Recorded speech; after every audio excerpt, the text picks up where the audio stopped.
Okay, so let's start with the first question. Now, the first question basically asks you to show that this gamma n, the barrier phase that we define in this form,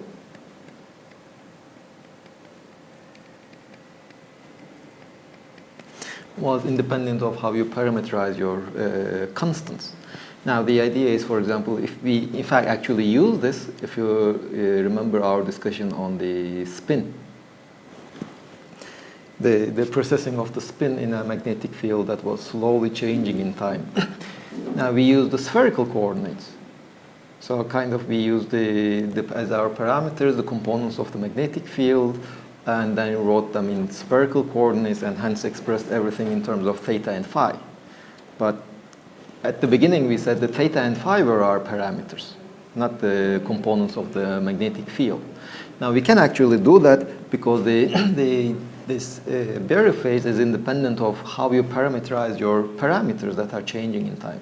So basically if you say that lambda I, they are functions of, let's say, fj or delta j,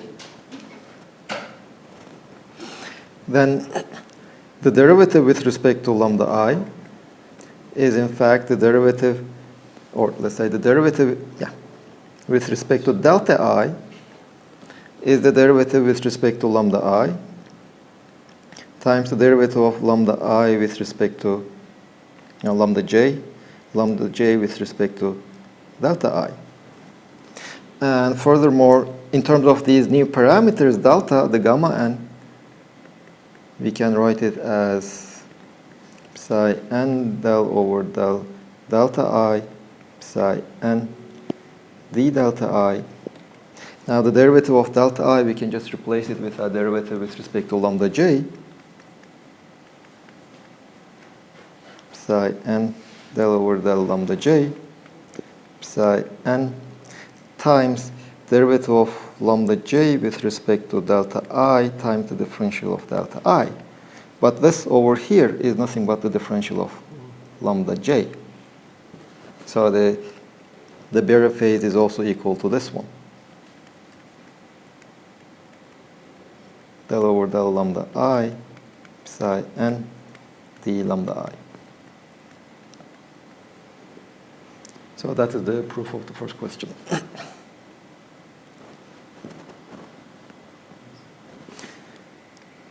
Now let's look at let's leave the second one. I mean, the second one, you had this scattering problem, which had the potential V0 if R is less than A, and 0 if R is larger than A. Now, in the class, we had discussed the L equal to 0 solution. Now you had to discuss the L equal to 1. Now, the main difference will be in the L equal to 1 case.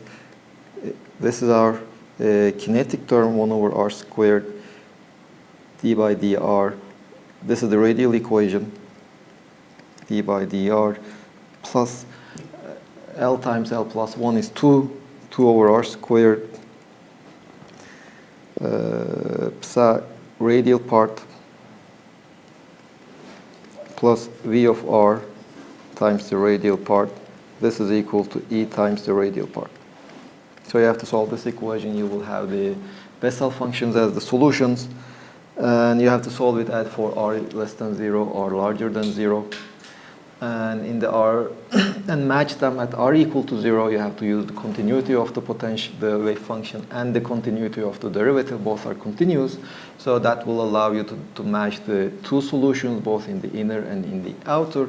And then you will have to look at the solution at the faraway distance from the potential, and at the faraway distance, your solution should like this, or R, for R much larger than A, it should look like e to power I kr over R plus e to power 2I delta 1 e to power minus I kr over R. So this should be your solution. And this is your delta 1 is your phase shift. And the dimensionless parameters, you were first asked to write everything in terms of the dimensionless parameters. You start with saying that, okay, R is equal to A times X. X is dimensionless. Well, there is any questions on how to write it in dimensionless parameters? So once you do this, everything turns out to be, the derivatives turn out to be dimensionless, and then you just need to divide by this overall coefficients, etc., and what remains, all the other coefficients are dimensionless.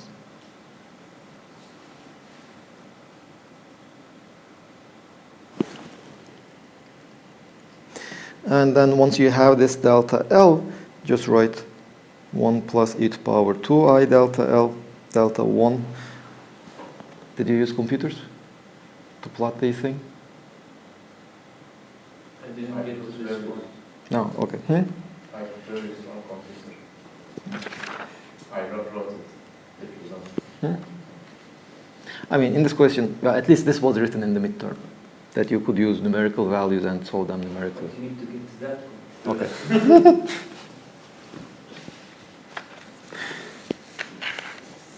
Now, any questions on this one? So I found the phase dependent on R. The phase dependent on R, well, that means you have made a mistake somewhere.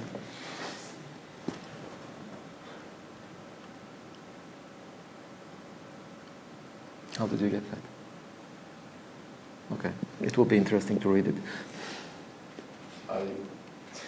I did not. I didn't do any of these things for it. I just solved for bound states.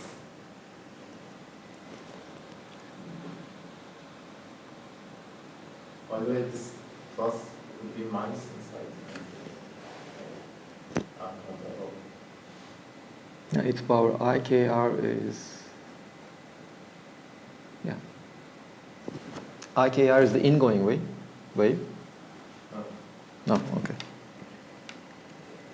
I was asking in the equation. Which one? Here. Yeah. It's plus L squared over 2i. And True, there is- true.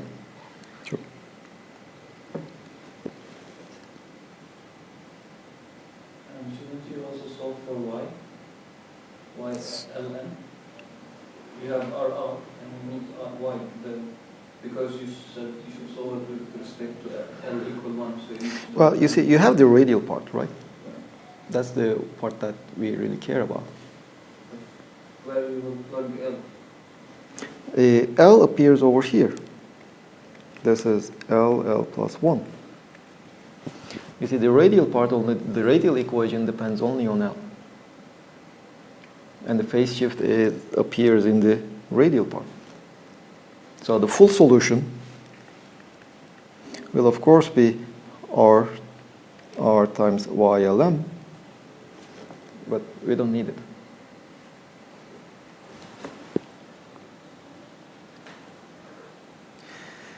Now, 3, we are given the potential minus AR. The firstborn approximation, calculate the differential cross-section and the total cross-section. Well, the firstborn approximation tells you that F is nothing but V of Q, the Fourier transform. And the d sigma by d omega is just F squared, and integrating omega, you can calculate the total cross-section.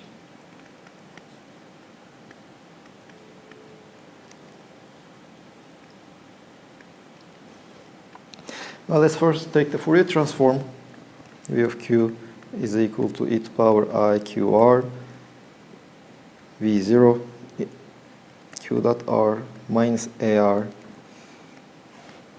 d cubed Q divided by 2 pi cubed. Now let's put the H bars.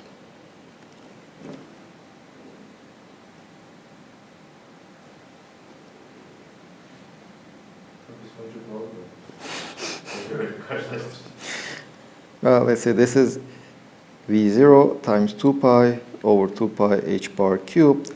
This 2 pi is the phi integral. Now we have from 0 to infinity dr, from minus 1 to 1 d cosine theta, e to the power I QR cosine theta. over h bar times e to power minus ar.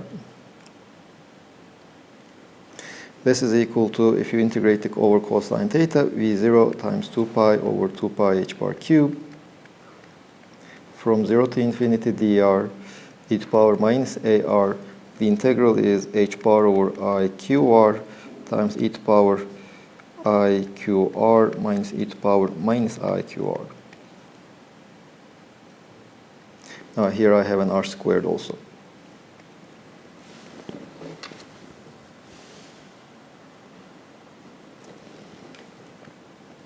This is equal to v0 4 pi over 2 pi h bar cube times the imaginary part of from 0 to infinity r dr e to power minus ar e to power I qr. We have an h bar and another q. I divide it by 2 and multiply by 2, so that in the numerator I get 2i e to power I qr minus e to power minus I qr divided by 2. 2i is just the imaginary part.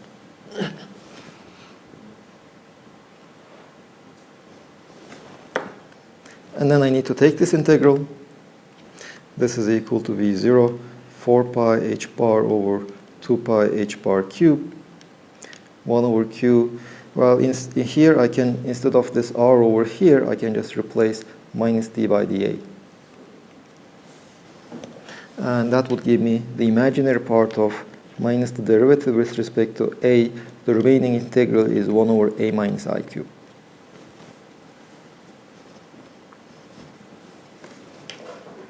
If you take the derivative with respect to a h bar cubed, 1 over q, imaginary part of 1 over a minus iq squared. I just multiply and divide by a plus iq squared. Hocam orada bir şey mi oldu ya? Where? Sanki onun imaginary partını alınca yanlış düşündüm. Ben d kareye bölü dA kare kullandım da. D kare bölü dA kare mi? Evet, r kare geldi kaldı orada. Aşağıda r var. Okay, I have this r squared here divided by r. There is only one r left.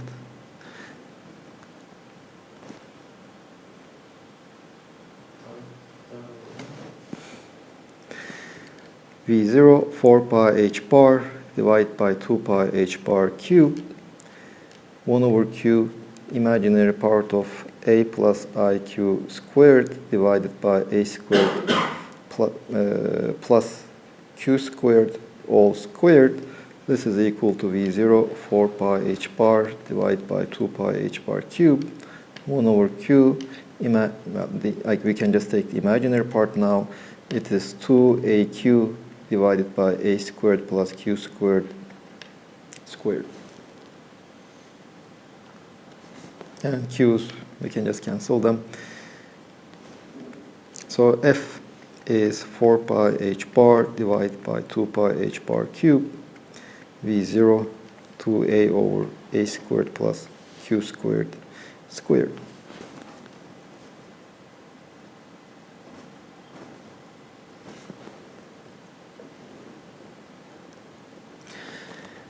Now the calculation of the total cross-section could have been a bit long, but rather than, you see, the total cross-section, we have to take the square of this one and integrate over the angles.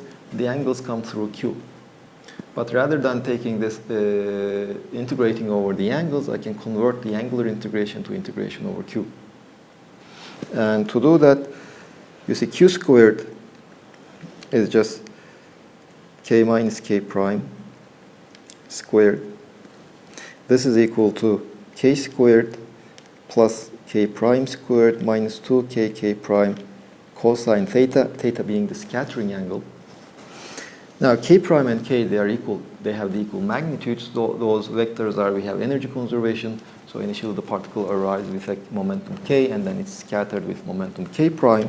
So energy is conserved, so they should have the same linear momentum. So this is equal to twice k squared 1 minus cosine theta. This is q squared. And dq squared, this is equal to 2k squared sine theta d theta. This is equal to 2k squared over 2 pi times 2 pi sine theta d theta. Well, 2 pi is the result of phi integration. So basically, this is nothing but r d omega. So instead of d omega, I can just say pi over k squared dq squared. And then the sigma is just the integral over pi over k squared dq squared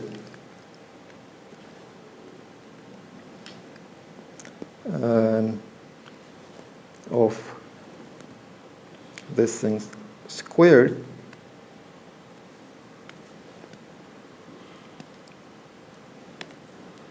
from q min to q max, from the minimum possible value of q to the maximum possible value of q. Now let's see what these are. You see, q squared is 2k squared 1 minus cosine theta. And so when cosine theta is equal to 1, that is the minimum value of q squared. So it starts from 0. And when cosine theta is minus 1, that is the maximum value of q squared. And when it is minus 1, it is q squared is 4k squared. Q squared. Hmm? Q squared. Where? Karesi 4K kare kendisi. Karede oluyor zaten. We are integrating over q squared. This is the total cross section.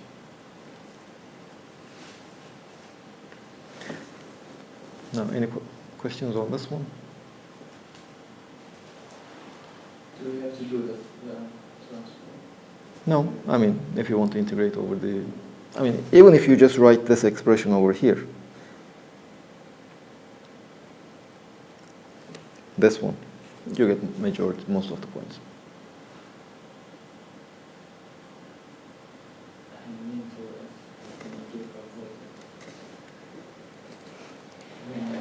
I mean, if you just, again, after writing this expression over there, the rest is algebra. Do you need to do this expression? Do you need to do this transformation? Which one? This one? Yes. Well, this is the scattering cross, differential cross section. No, I mean, d is f squared, right? Yes. No, the sigma is f. The sigma over the omega is f squared, and f is the Fourier transform of the potential.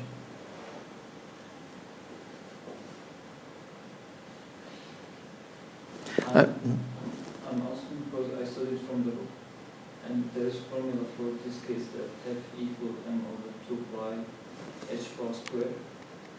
M over 2 pi h bar squared. No, h bar squared under in the determinant. The integral of volume of the potential. Integral? Of volume of potential. Or Q. It should be, well, The- it should be the same, no? I don't know Fourier transform in study first. Come on, in 209, you are, which department are you in? Physics. Okay, 209, you study 209, 210, You study Fourier Yeah. series. and Fourier transform. You are supposed to. Anyway, so this is the integral, and we did it in the class. Yes. Similar integral. So, Yeah, I know. But is the other one valid? hmm? The other one, I mean, probably it is it's the integral of what? V dr drq. I use the other one. This one. Yes. So there's no momentum dependence, you are saying. Yes. It's very short. For the total cross section. For that. It should be some term e to I. There should be something else. Okay. Do you have your book with you? No. Okay, just bring it on Friday, and so you have the book. Yeah, I mean, probably you also have. But I mean, I don't want to switch back and forth. Okay, I will try. This last page of the chapter. And it's probably under certain assumptions that that is the cross section. Now, I mean, It's relevant for spherical potential. no, there should be something else. For an arbitrary potential, I mean, we had also discussed, if I'm not wrong, the total cross section is equal to the f at zero scattering. If there is zero scattering, then there is no exponential factor, no other factor, but this is valid. This integral should give the total cross-section, not just a differential cross-section. It says f at zero angle scattering. Okay, you will check.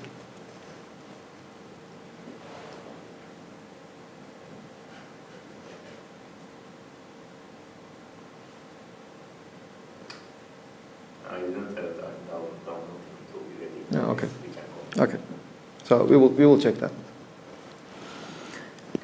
Now let's go to the 4. Question 4. Now you are given the Dirac delta potential in 3 dimensions and asked to find if it has any bound states or not. So if you remember what we did in the 1-dimensional case, we had the psi of r, right? This is equal to psi 0 of r plus e to power I k r over r,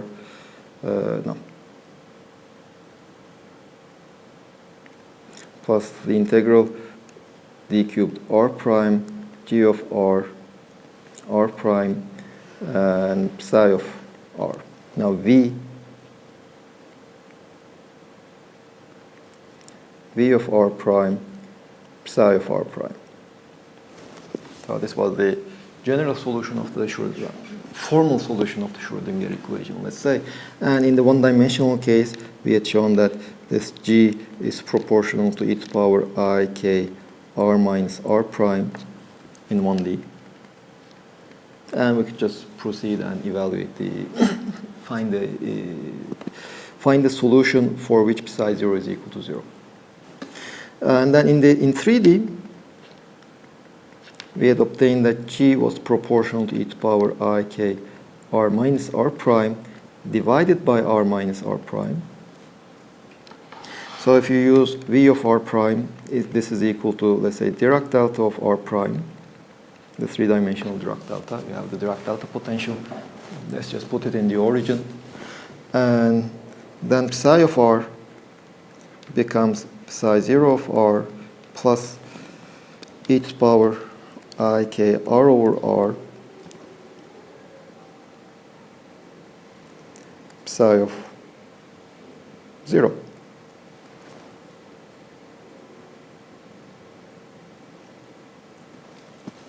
But the problem is psi 0 diverges.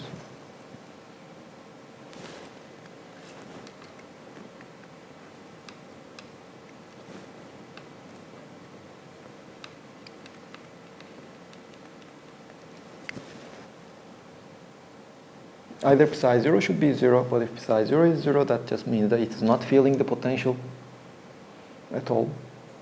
Or psi 0 needs to diverge.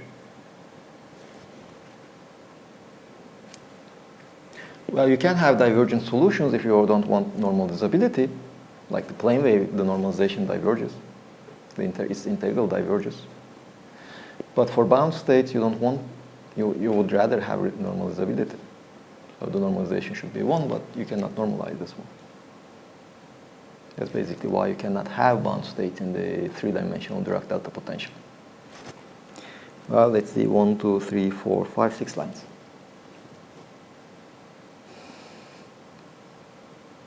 Could you explain the divergence?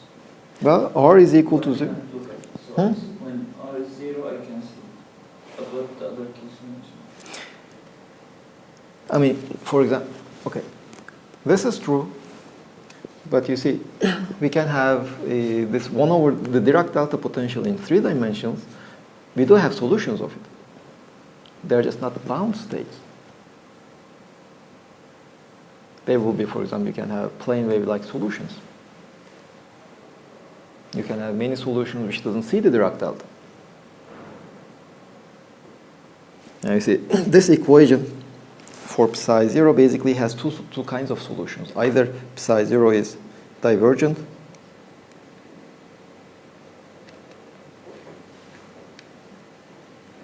or psi 0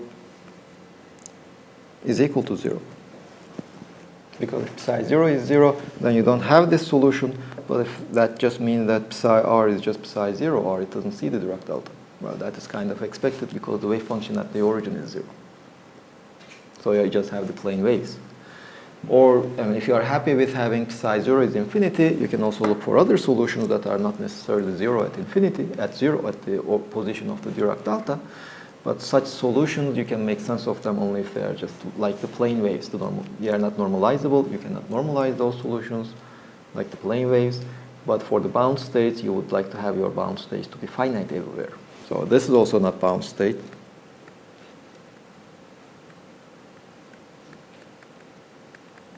This is also not bound state.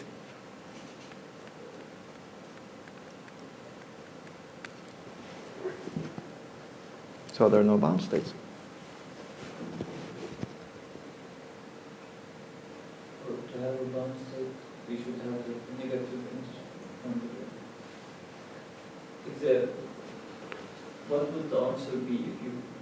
When would you say there is a bound state? Well, you see, let's just repeat the one dimension. I mean, in general, it's not easy to say whether there is a bound state or not.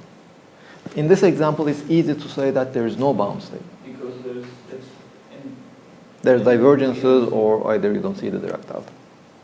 I mean, for example, in the question 2, you are basically looking for conditions to say that there are some bound states.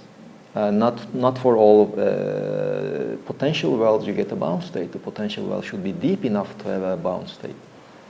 You cannot just see it from the wave function. For the which one? For if there is a bound state. Well, I mean, in a sense, we are seeing it from the wave function. We are looking at the scattering amplitude and see if it has any poles, etc. But it's not so trivial. Not just 6 lines. This is for the bound state. For the bound state, I mean. Yeah, and it's not like this case. It's that No. you need to study. Yeah. Now, the Dirac delta is something. So that's why for the Dirac delta, you get a simple answer. So somehow I found making dark bound states. Well, another limit that you can think of is, I mean, I will check your solution. The thing is, the Dirac delta, you can look at it in another limit, in the limit that you have a potential well in the shape of a sphere. And then there is also the depth. You just send depth to infinity as you are sending the radius to 0. Because in that case, what happens is, as long as the radius is finite, you have many bound states. It is deep enough. But what happens is they are binding it, their energies, they go to infinity or minus infinity. So in the limit of the Dirac delta, they are not really physical bound states. How did you get the infinitely many bound states?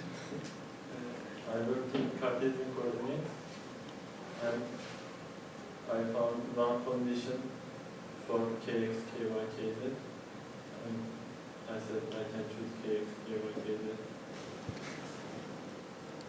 So you said in spherical coordinates, okay, then what did you do? Separation of variables. Yeah, I said it's delta x, delta y, delta z is not conventional. Plus.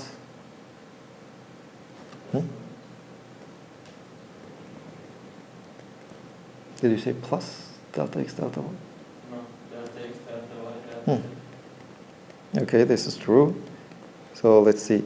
You are looking for a solution x, y, z. So you have Hamiltonian psi divided by psi should be equal to E. So this gives you minus h bar squared over 2m x double prime over x plus y double prime over y plus z double prime over z plus the Dirac delta x, Dirac delta y, Dirac delta z. This should be equal to E. Now? Then I integrate. Yeah, I mean, you have to separate that. This, you cannot separate this integral, this differential equation. So that's probably the reason. I mean, see, for example, you can do separation of variables for a spherical symmetric potential because the potential depends only on one coordinate. And only the differential equation of one of these functions involves that one. Or if the potential was the sum of the potentials for each one of the coordinates, then you can still do the separation of variables, but not in this case. Well, you can still do separation of variables in the spherical coordinates, because the Dirac delta, well, it's kind of a, even that is problematic because this Dirac delta r is equal to 0 is kind of the singular point of the spherical coordinates also. I mean, you see, the spherical coordinates have a singular point. It's a singular coordinate. But since it's just a single point, it doesn't really have much of an effect. I kind of did it that way. And what did you get? You got bound states. Yeah, I mean, I got the equation you got for the like one-dimensional Dirac delta potential, something like that. But the difference between derivatives got 0. So in order to be infinite, the energy or wave function should be infinite. Well, the problem is if you try to write the Dirac delta r as, let's say, Dirac delta r, at r is equal to 0. Now, you see, when we look at the continuity of the derivatives, we are basically integrating from the left to the right. But then there is no left of r is equal to 0 in spherical coordinates. Yeah, I took theta pi over to pi to theta 0. That's the other thing that it is the other side, for example. Not really. I mean, you define r to be positive, not negative. Now, another limit can be, you can just write this as Dirac delta r minus, let's say, a, and take the limit as a goes to 0 plus. But then that is basically the shell potential. You are taking a shell and compressing it to 0 radius. Anyway. And the fifth one, you have the H0, E1, 0, 0, E2, and V of t, gamma e to the power minus alpha e t, theta of t, 0, 1, 1, 0. And you are given the condition that initially you're at t equal to 0, this is equal to 1, 0. Now at a later time t, you can write this as C1 of t e to the power minus I over h bar, E1 of t, 1, 0, plus C2 of t e to the power minus I over h bar, E2 of t, 0, 1. And then we had shown that C1, C2 as a function of time, this was given by the time-ordered exponential minus I over h bar from 0 to t, Vi of t, t prime, dt prime, C1 and C2 at t equal to 0. Since you are asked to find the transition probability from the first state, C1 at t equal to 0 is equal to 1, and C2 at t equal to 0, this is equal to 0. And the question asks for C2 of t, let's say go to infinity, squared. And now if you just take the first amplitude, C2 of t just becomes minus I over h bar from 0 to t. Now Vi e to the power I over h bar E1 minus E2 of t. The potential is gamma e to the power minus alpha t. Now that's it. So first order. And then C2 at t goes to infinity. This is equal to minus I over h bar gamma 1 over alpha minus E1 minus E2 over h bar times I.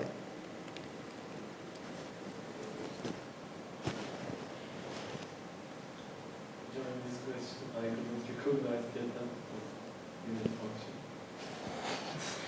Okay. So what did you do? I left the integral. Well, if you left the integral again, I mean, I will not deduce too much points. I mean, just the algebra. Okay, the rest is basically the algebra. And the bonus. Did you do something on the bonus?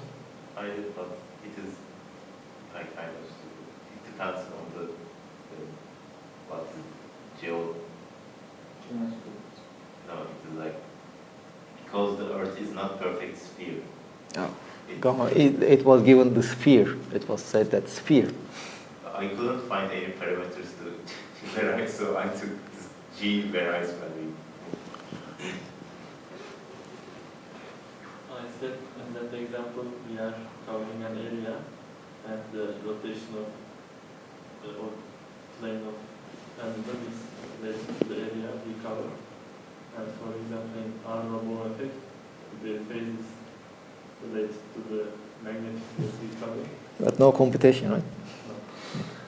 Well, actually, the problem was this was supposed to be one of the questions that I liked in this exam, but I just couldn't come up with a formulation that would guide you to the solution. Because if you remember the classical example, we had this sphere, we started with an oscillation like this, and then it continued as an oscillation in the equator, we rotated in the equator, and then back. So we started with an oscillator in this direction, and then we ended up with an oscillator in this direction, if you remember. But this is kind of against the adiabatic theorem. You see, this state and this state, they are different states. But the adiabatic theorem says that if you are changing a parameter adiabatically, if you start from one energy eigenstate state, you stay in the same energy eigenstate state. Now, why does this contradict with our adiabaticity theorem? So this was one of the problems with identifying a Beer phase, because the states, at least this state, didn't stay in that state. So what can be the origin of the problem? You have written something in parentheses. Hmm? You have written something in parentheses. No, that is the second step. That would be the second step. You say this state and this state has something in common. Yeah, they are degenerate states. Our proof of the Beer phase and the adiabaticity theorem assumes that there are no degeneracies. So that's what the problem here is. But you see, if you start with, I mean, you can do a similar trick as we did in the perturbation theory. You see, in the perturbation theory, what we did was, if we had degeneracies, that they caused us some problems, but then we chose a good basis. We can construct a good basis for the harmonic oscillator also. So, for example, even classically, this oscillation, this pendulum, is just a superposition of this one plus this one with 90-degree phase difference. Well, 90-degree phase difference is just I. I is just e to the power I90. So if you just superpose this state with 90 degrees of phase difference, you obtain this state. And if you do our geometrical phase, you start with this one, go to the equator, and rotate, and come back here, it is still the same state.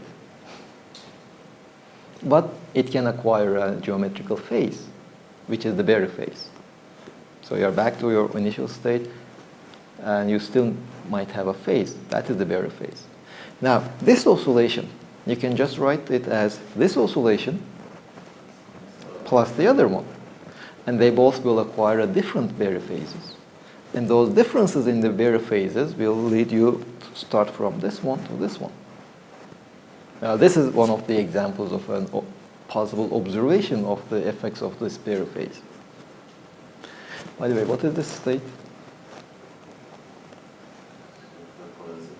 Yeah, exactly. It's this one is in Cartesian coordinates, these two. This one is in cylindrical coordinates. And that is the L equal to, well, if you can have the various L solutions.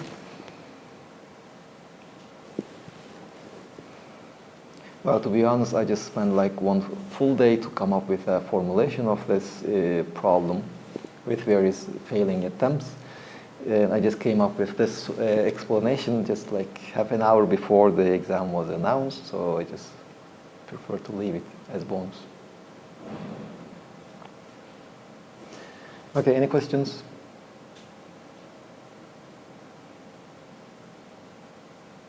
Do you know the result of this integration about the fourth question, no, third question? Does it give 1 over a squared? Do you know? Which one? The total cross section. This one. Well, let's see. Because the answer should depend on, 1 over a squared. You see, you can just tell it by saying that, okay, it should be the total cross-section should be an area. A has the dimensions of 1 over length. So 1 over A has the dimensions of length. So the cross-section should be proportional to a squared. So A basically measures the effective size of your potential. So it's natural, 1 over A measures the size of your potential. So in that sense also, the cross-section should be kind of proportional to 1 over A squared.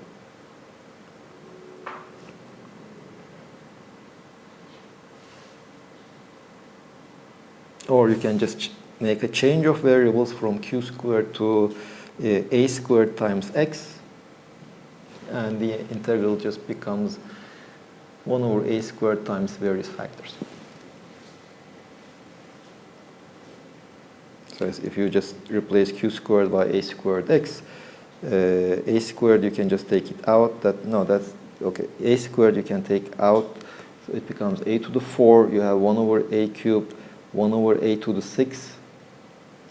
But then you have from q squared another a squared, 1 over a to the 4. Okay, we will see. And if you think the result is 1 over a square, every step I did until I go there is different, but the result is the same. Kind of. Okay, we will see. Hopefully, before the semester ends.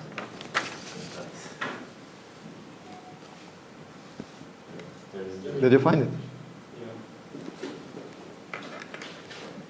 I guess it's a Fourier sine transform. F of theta, well, there's still the sign. You see, f. What confuses me is that the m that we didn't use. Probably f is not equal to v of q, but some constant times v of q.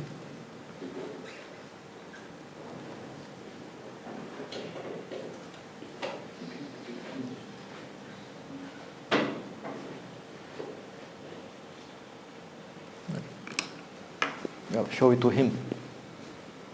Yeah.